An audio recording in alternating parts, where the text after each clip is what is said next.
Good night. ఎక్కడికి వెళ్తావు ఇప్పుడు? ఏమో నాకే తెలియదు. ఇంటికి మాత్రం వెళ్ళను. రవి, నీ మనసేం బాగలేదు. ఇటువంటప్పుడు నువ్వు ఒంటరిగా ఉండకూడదు. ముందు నేను లోపలికి వెళ్తాను. కాసేపు అయ్యాక నువ్వు వెనక నుంచి వచ్చేయి.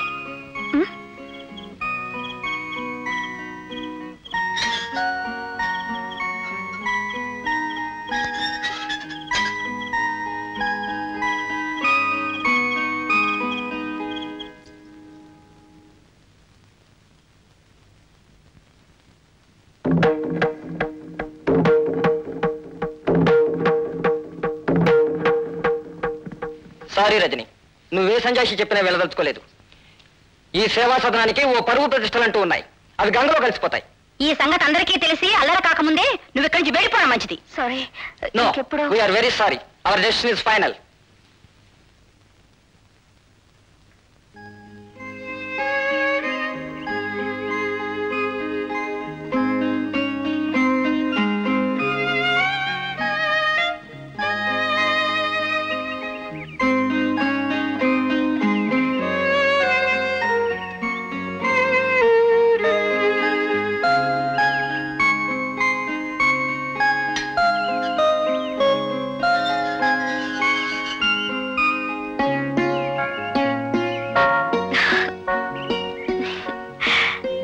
Ravi, it's all finished.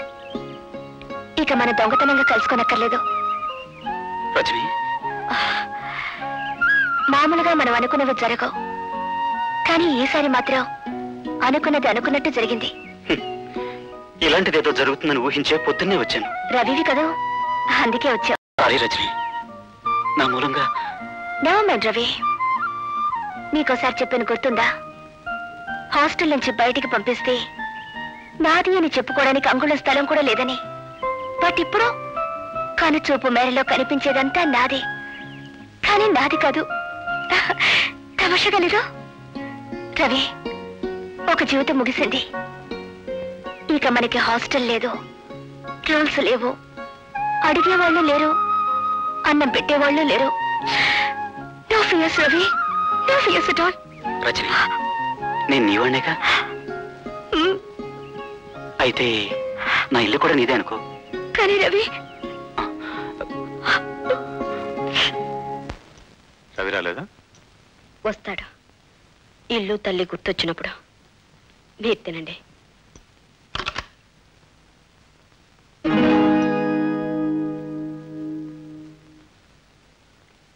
ఎవరా అమ్మాయి? నా ఫ్రెండ్ రజని. అమ్మా, ఇవాళ నుంచి ఇక్కడే ఉంటుంది. ఇక్కడే ఉంటుందా? దేనికి? అమ్మా, తన్ని హాస్టల్ నుంచి పంపేశారు. పంపించేస్తే వాళ్ళ అమ్మ నాన్న దగ్గరికి వెళ్ళొచ్చుగా. రజనీకి అమ్మ నాన్న లేరు, అనాథ. అర్థమైంది. చాలా పెద్దవాడి వేయవన్నమాట. ఒరేయ్, నా ఇంట్లో నా కళ్ళ ముందే నువ్వెవరితోనో కులుకుతూ ఉంటే నన్ను చూస్తూ ఊరుకోమనే కానీ ఉద్దేశం? 25 ఏళ్లుగా పెళ్ళైనా చేసుకోకుండా మీరు మా అమ్మని ఉంచుకుంటే తప్పలేదు. కానీ రవి, నీ జీవితం మీదే దెబ్బ కొట్టిన మనిషి నా చెంప మీద కొడితే బాధ ఎందుకు? అయినా నీ అన్న దాంట్లో తప్పేమిటి? ఆయన చేసిన తప్పు, నీ చేసిన తప్పునా? నేను ఇంట్లో ఎందుకు ఉండకూడదు చెప్పమ్మా. నేను చెప్తున్నాను విను. ఇది నీ ఇల్లు కాదు, నా ఇల్లు కాబట్టి. నా ఆస్తి అంతస్తుల మీద నీకు అధికారం లేదు కాబట్టి. సరే, అధికారం లేని చోట నేను ఉండను. కానీ ఇదే పని నీ సొంత కొడుకు చేస్తే కడుపులో పెట్టుకుని దాచుకునేవాడివి, లేకపోతే నెత్తి మీద పెట్టుకుని ఊరేగేవాడివి. పదవచ్చని. రవి, ఆగు, వెళ్ళొద్దు. మిస్టర్ ఆనందరావు, మీకు నన్ను వెళ్ళిపోమనే అధికారం ఉంది, కానీ వెళ్ళొద్దు అనే అధికారం లేదు. నాకుందిరా అధికారం. ఎంత పిచ్చిదానివమ్మా. అధికారం అన్న మాటకి నీకు అర్థమే తెలుసుంటే నీ జీవితం ఇలా ఉండేదే కాదు. పద.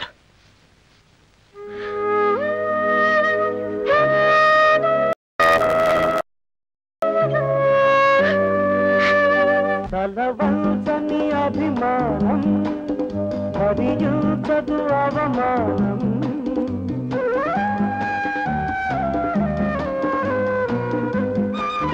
యతమండే ఆవేశం ఎదుకాడను అవకాశం, చేదు జీవిత సత్యము తరుముతున్నది నిత్యము, తెలుసుకో ఆశము తెలుసుకో ఎంతో ధైర్యము చేరుకో నీ లక్ష్యము జీవితం జీవితం తొలి నుండి నీతో వైరం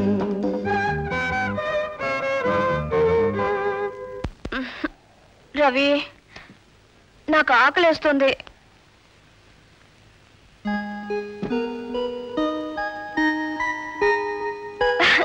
రూపాయా? 1 రూపాయితో మన ఇద్దరు ఆకలి ఎలా తీరుతుంది? కప్పు కాఫీ కూడా రాదు. ఈ రూపాయి నా చేతిలో ఉంది. నువ్వు నా తోడుగా ఉన్నావు. ఈ ప్రపంచాన్ని జయించగలను. Hats off for your confidence gentlemen. జీవితంలో పైకి రావాలంటే కాన్ఫిడెన్స్ అవసరమే, నేను ఒప్పుకుంటాను. కానీ రే ఈ ఫూల్ని మర్చిపోయావురా.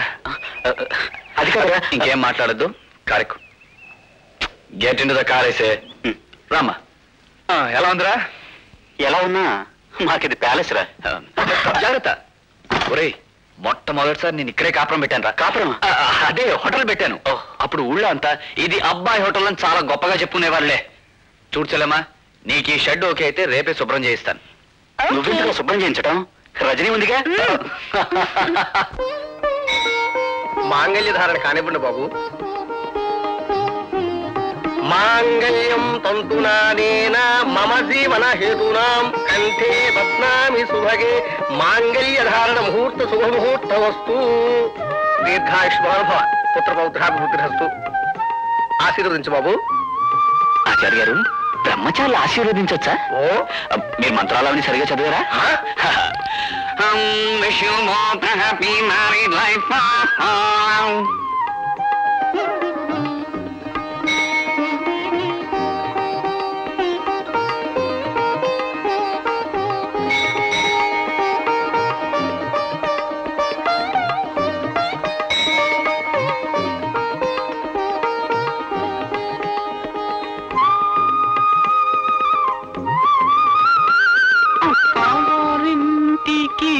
రావమ్మా నువ్వు అడుగు పెట్టిన వేళ సిరులనుకునమ్మా రావమ్మా. ఏమా కొత్త కోడల కుడికా ముందు పెట్టి లోపల రా అమ్మా.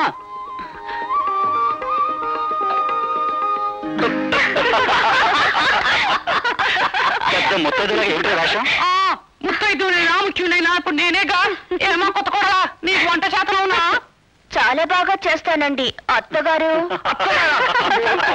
ఇవాళ నీ భోజనం ఇక్కడ తినేలా చెప్పనయ్యా. థ్యాంక్ యూ వెరీ మచ్ చెల్లెమ్మా. పెళ్ళైన మొదటి రోజే మీ ఇంట్లో తిష్ట వేయడం బాగుండదు. ఇంకెప్పుడైనా వచ్చి భోజనం చేస్తాను. Okay okay.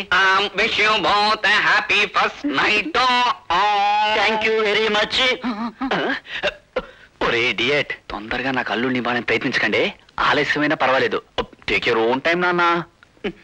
ఓకే.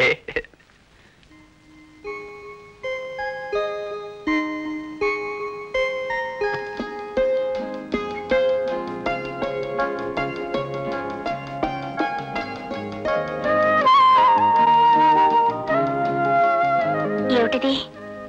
ఏముంది? ఏమి లేదు. నాకు తెలుసు. ఇక్కడి నుంచి కూడా నన్ను వెళ్ళగొట్టిద్దావునా? పిచ్చి పిల్ల, ఇది హాస్టల్ కాదు, మన ఇల్లు. ఇక్కడ అంతా నా ఇష్ట ప్రకారమే జరుగుతుంది. రజనీ, ఎందుకు ఏడుస్తున్నా? రవి, మనిద్దరికీ పెళ్ళయిందంటే ఇంకా నమ్మలేకపోతున్నాను. థ్యాంక్ యూ రవి, నాకు నేర్నిచ్చావు. రజనీ,